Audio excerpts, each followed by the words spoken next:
ಅಡುಗೆ ಅನ್ನೋದು ಆಯಾಯ ಪ್ರಾಂತ್ಯಗಳಿಗೆ ಅನುಗುಣವಾಗಿ ಬೇರೆ ಬೇರೆ ವಿಧಾನಗಳಲ್ಲಿ ಮಾಡ್ತಾರೆ. ನಾನಿವತ್ತು ಕುಂದಾಪುರ ಶೈಲಿಯಲ್ಲಿ ಚಿಕನ್ ಗೀ ರೋಸ್ಟನ್ನು ಹೇಗೆ ಮಾಡೋದು ಅಂತ ಇವತ್ತಿನ ವಿಡಿಯೋದಲ್ಲಿ ನಿಮ್ಮೊಂದಿಗೆ ಶೇರ್ ಮಾಡ್ತಾ ಇದ್ದೀನಿ. ಇದಕ್ಕೆ ನಾನು ಹೆಚ್ಚಿಗೆ ಸಾಮಗ್ರಿಗಳನ್ನು ಉಪಯೋಗಿಸಿಲ್ಲ. ಮನೆಯಲ್ಲೇ ಇರುವಂಥ ಸಿಂಪಲ್ ಇಂಗ್ರೀಡಿಯೆಂಟ್ಸನ್ನು ಹಾಕಿ ಸಿಂಪಲ್ ಆಗಿ ಒಂದು ಚಿಕನ್ ಗೀ ರೋಸ್ಟನ್ನು ಕುಂದಾಪುರ ಶೈಲಿಯಲ್ಲಿ ಮಾಡಿದ್ದೀನಿ. ಇದು ನೀರ್ ದೋಸೆಗಂತೂ ಬೆಸ್ಟ್ ಕಾಂಬಿನೇಷನ್ ಅಂತಾನೆ ಹೇಳಬಹುದು. ಅಷ್ಟು ಚೆನ್ನಾಗಿರುತ್ತೆ ನೀರ್ ದೋಸೆ ಜೊತೆ. ನಾನು ಈಗಾಗಲೇ ಅನೇಕ ಸಾಂಪ್ರದಾಯಿಕ ರೆಸಿಪಿಗಳನ್ನು ನನ್ನ ಚಾನಲ್ನಲ್ಲಿ ಹಾಕಿದ್ದೀನಿ. ಹಾಗೆಯೇ ಇದು ಸಹ ಒಂದು ತುಂಬಾನೇ ರುಚಿ ಕೊಡುವಂತಹ ತುಂಬಾನೇ ಒಳ್ಳೆಯ ರೆಸಿಪಿನ ಇವತ್ತಿನ ವಿಡಿಯೋದಲ್ಲಿ ಶೇರ್ ಮಾಡ್ತಾ ಇದ್ದೀನಿ. ಎಲ್ರಿಗೂ ನಮಸ್ಕಾರ. ಪುಷ್ಪ ಶೆಟ್ಟಿಸ್ ಕುಕಿಂಗ್ ಡೈರಿಗೆ ಸ್ವಾಗತ. ನಾನಿವತ್ತು ಕುಂದಾಪುರ ಶೈಲಿಯ home made chicken ghee roast ಅನ್ನ ಮಾಡೋಣ ಅಂತಿದ್ದೀನಿ. ಅದಕ್ಕೆ ನಾನಿಲ್ಲಿ 1 kg ಚಿಕನ್ ಅನ್ನ ತಗೊಂಡಿದ್ದೀನಿ. ಇದನ್ನ ಕ್ಲೀನ್ ಆಗಿ ವಾಶ್ ಮಾಡಿ ತಗೊಂಡು ಬಂದಿದ್ದೀನಿ. ಇದಕ್ಕೆ ಈಗ ಇದರ ನೆಕ್ಸ್ಟ್ ಪ್ರಿಪರೇಷನ್ ಹೇಗೆ ಅಂತ ನೋಡೋಣ. 1 kg ಚಿಕನ್ಗೆ ನಾನಿಲ್ಲಿ 1 ಹಿಡಿಯಷ್ಟು ಬ್ಯಾಡಗಿ ಚಿಲ್ಲಿಯನ್ನ ತಗೊಂಡಿದ್ದೀನಿ. ಅದರದ್ದು ಈ ತರ ಸೀಡ್ಸ್ ಅನ್ನೆಲ್ಲ ತಗೊಂಡು ಹೊರಗೆ ಹಾಕೋಬೇಕು. ಸೀಡ್ಸ್ ಅನ್ನ ಉಪಯೋಗಿಸ್ಕೋಬಾರ್ದು. ಈ ತರ ಸೀಡ್ಸು ಹೊರಗೆ ಹಾಕಿ ತಗೊಂಡು ಬಂದಿದ್ದೀನಿ. ಇಲ್ಲಿ ನಾನು ಸುಮಾರು ಗಟ್ಟಿ 1 ಹಿಡಿ ಮೆಣಸನ್ನ ತಗೊಂಡಿದ್ದೀನಿ. ಈಗ ತಗೊಂಡಂತ ಮೆಣಸಿನಕಾಯಿನ ಕ್ಲೀನ್ ಆಗಿ ವಾಶ್ ಮಾಡಿ ತಗೊಂಡು ಬಂದಿದ್ದೀನಿ. ಈಗ ಇದನ್ನ ಒಂದು ಕುಕ್ಕರಲ್ಲಿ ಹಾಕಿ ಬೇಕಿಡೋಣ. ನಾನು ತಗೊಂಡಂತ ಮೆಣಸಿನಕಾಯಿನ ಕ್ಲೀನ್ ಆಗಿ ಕುಕ್ಕರಿಗೆ ಹಾಕ್ತಾ ಇದ್ದೀನಿ. ಉಳಿದ ಸ್ವಲ್ಪ ಸೀಡ್ಸ್ ಏನಿದೆ ಅದು ತಳದಲ್ಲಿ ಉಳಿದಿದೆ. ಇದನ್ನ ನಾನು ಹೊರಗಡೆ ಹಾಕ್ತಾ ಇದ್ದೀನಿ.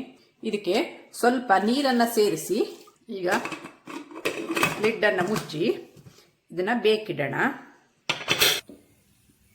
ಇಲ್ಲಿ ನಾನು ತವವನ್ನು ಬಿಸಿಗಿಟ್ಟು ಅದಕ್ಕೆ ಒಂದು 2 ಟೇಬಲ್ ಸ್ಪೂನ್ ಆಗುವಷ್ಟು ತುಪ್ಪವನ್ನ ಹಾಕಿದ್ದೀನಿ. ಇದು ತುಪ್ಪ ಚೆನ್ನಾಗಿ ಕರಗಲಿ. ಇದರಲ್ಲಿ ಚಿಕನ್ ಅನ್ನ ಸ್ವಲ್ಪ ಫ್ರೈ ಮಾಡಿ ಇಟ್ಕೋಬೇಕು. ಆವಾಗ ನಮಗೆ ಗೀ ರೋಸ್ಟ್ ಮಾಡಲಿಕ್ಕೆ ಆ ನಂತರ ಈಸಿ ಆಗುತ್ತೆ. ಇಲ್ಲಾಂದ್ರೆ ಅದು ಮಸಾಲೆಯಲ್ಲೇ ಚಿಕನ್ ಬೇಯಿದ್ರೆ ತುಂಬಾ ಹೊತ್ತು ತಗೊಳ್ಳುತ್ತೆ. ಆದ್ರಿಂದ ನಾನಿಲ್ಲಿ ಸ್ವಲ್ಪ ಚಿಕನ್ ಅನ್ನ ಫ್ರೈ ಮಾಡಿ ಇಟ್ಕೊಳ್ತಾ ಇದ್ದೀನಿ. ಇದಕ್ಕೆ ಒಂದೊಂದೇ ಪೀಸ್ಗಳನ್ನ ಇದ್ರ ಮೇಲೆ ಇಡೋಣ.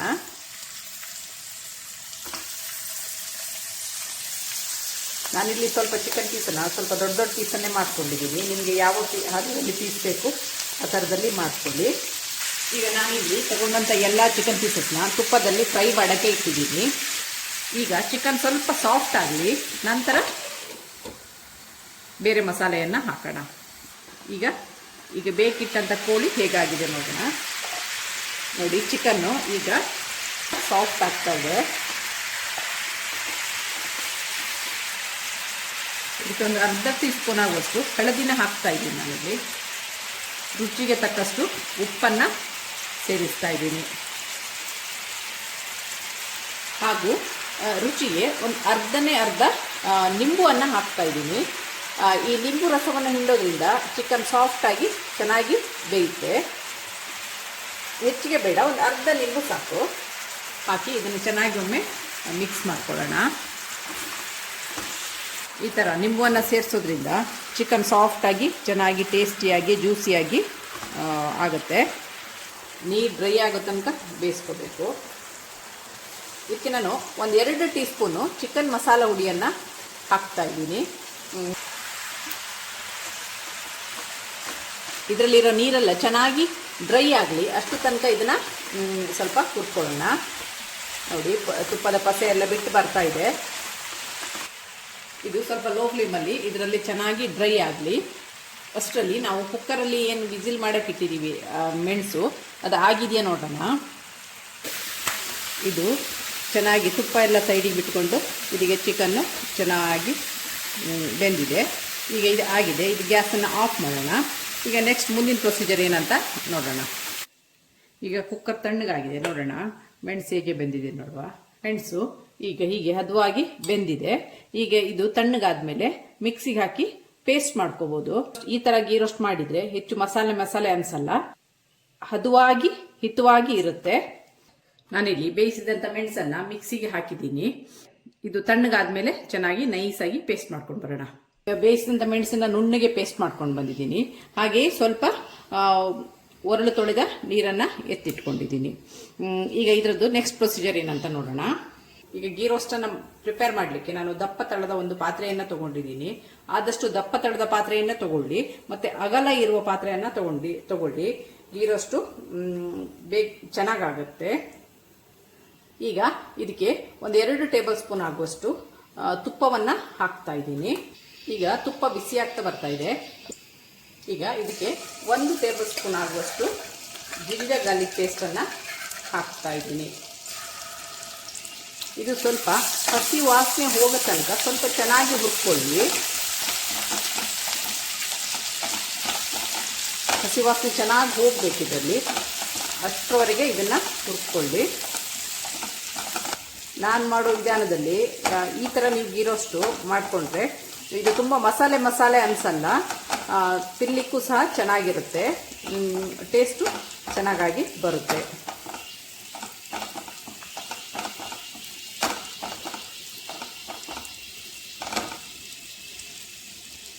ನೋಡಿ, ಇದೀಗ ಜಿಂಜರ್ ಗಾರ್ಲಿಕ್ ಪೇಸ್ಟ್ ಚೆನ್ನಾಗಿ ಹುರಿದಾಗಿದೆ.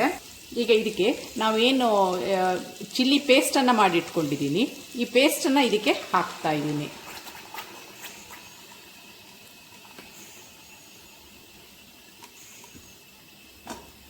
ಇದನ್ನು ಚೆನ್ನಾಗಿ ಹುರ್ಕೋಬೇಕು.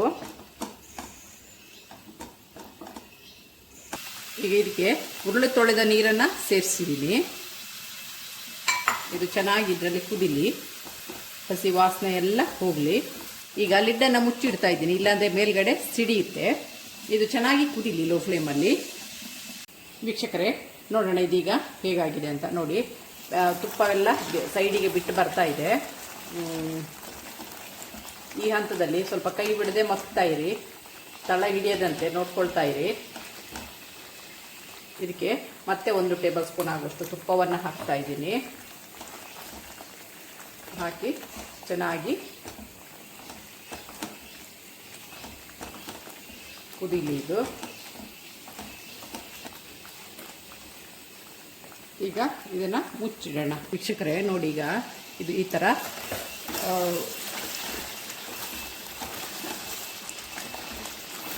ಈ ಹದಕ್ಕೆ ಬಂದಿದೆ. ಈಗ ಇದಕ್ಕೆ ನಾನು ಮತ್ತೆ 1 ಟೀ ಸ್ಪೂನ್ ತುಪ್ಪವನ್ನು ಹಾಕಿ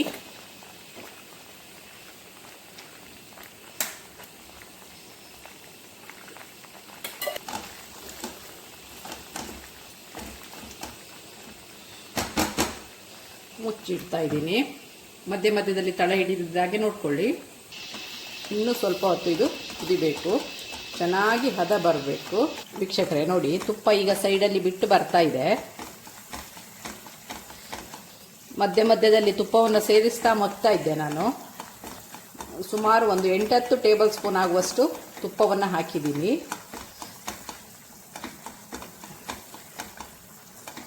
ನೋಡಿ, ಈಗ ತುಪ್ಪ ಸೈಡಿಗೆ ಬಿಟ್ಟು ಬರ್ತಾ ಇದೆ. ಇನ್ನು ಸ್ವಲ್ಪ ಹೊತ್ತು ಇದರಲ್ಲಿ ಕಾಯಿಲಿ. ಇದು ತುಪ್ಪ ಸೈಡಲ್ಲಿ ಬಿಟ್ಟು ಬರ್ತಾ ಇರ್ಬೇಕಾದ್ರೆ ಚಿಕನನ್ನು ರೋಸ್ಟ್ ಮಾಡಿ ಫ್ರೈ ಮಾಡಿ ಇಟ್ಟಿದ್ದೀವಿ. ಈ ಚಿಕನನ್ನು ಇದಕ್ಕೆ ಹಾಕ್ತಾ ಇದ್ದೀನಿ ನಾನು.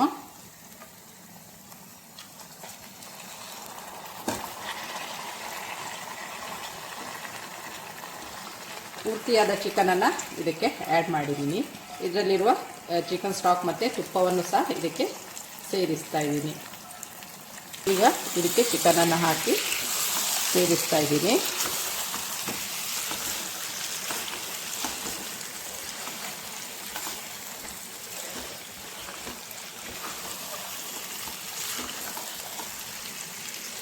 ಈಗ ನೋಡಿ, ರುಚಿಯಾದ ಕುಂದಾಪುರದಲ್ಲಿ ಮಾಡುವಂಥ ಚಿಕನ್ ಗೀ ರೋಸ್ಟ್ ಸವಿಯಲು ಸಿದ್ಧವಾಗ್ತಾ ಇದೆ. ಇದೀಗ ಚಿಕನ್ ಹಾಕಿದ ಮೇಲೆ ಒಂದು ಸ್ವಲ್ಪ ಹೊತ್ತು ಇದನ್ನು ಇದರಲ್ಲೇ ಫ್ರೈ ಆಗಕ್ಕೆ ಬಿಡೋಣ. ಇದರಲ್ಲೇ ಚೆನ್ನಾಗಿ ಬೇಯಲಿ ಇದು. ಈ ಹಂತದಲ್ಲಿ ಒಮ್ಮೆ ಉಪ್ಪನ್ನು ನೋಡ್ಕೊಳ್ಳಿ. ಉಪ್ಪು ಕಮ್ಮಿ ಕಾಣ್ತಾ ಇದೆ, ನಾನೀಗ ಸ್ವಲ್ಪ ಉಪ್ಪನ್ನು ಸೇರಿಸ್ತಾ ಇದ್ದೀನಿ.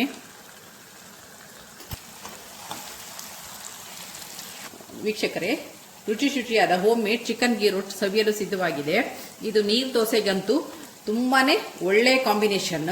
ನಾನು ಮೆಣಸಿನ ಸೀಡ್ಸ್ ಅನ್ನ ಯಾಕೆ ತೆಗೆದು ಹಾಕ್ತೀನಿ ಹೇಳಿದ್ರೆ, ಅದು ತುಂಬಾ ಉರ್ಕಾರ ಆಗುತ್ತೆ. ಸೀಡ್ಸ್ ಇಟ್ಟರೆ ಸೀಡ್ಸ್ ತೆಗೆದು ಹಾಕೋದ್ರಿಂದ ರುಚಿ ಆಗುತ್ತೆ, ತುಂಬಾ ಖಾರ ಅನ್ಸಲ್ಲ. ಈ ವಿಧಾನದಲ್ಲಿ ಮಾಡೋದ್ರಿಂದ ತುಂಬ ಮಸಾಲೆ ಫೀಲ್ ಆಗಲ್ಲ, ಲೈಟಾಗಿ ತುಂಬಾ ಚೆನ್ನಾಗಿರುತ್ತೆ.